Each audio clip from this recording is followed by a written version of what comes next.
Magluluto kami ng isda na prito. Kaya lang wala kaming kuryente. Kaya kandila na muna ang gagamitin namin. Yan po, isdang abo.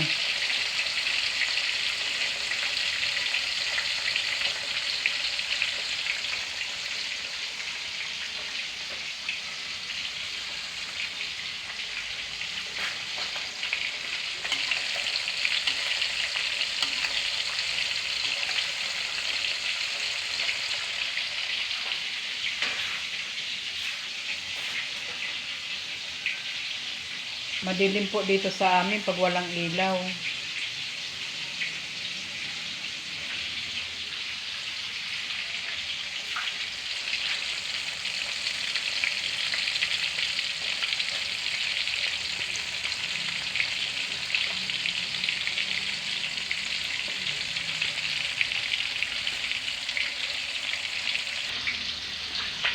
Ilang takal ang sasaingin? Ilang takal? 4 na takal, 5 tubig na may kalahati ang tubig. Magsaing ka na dahil ako nagpapahinga pa. Sige, magpahinga ka na dyan.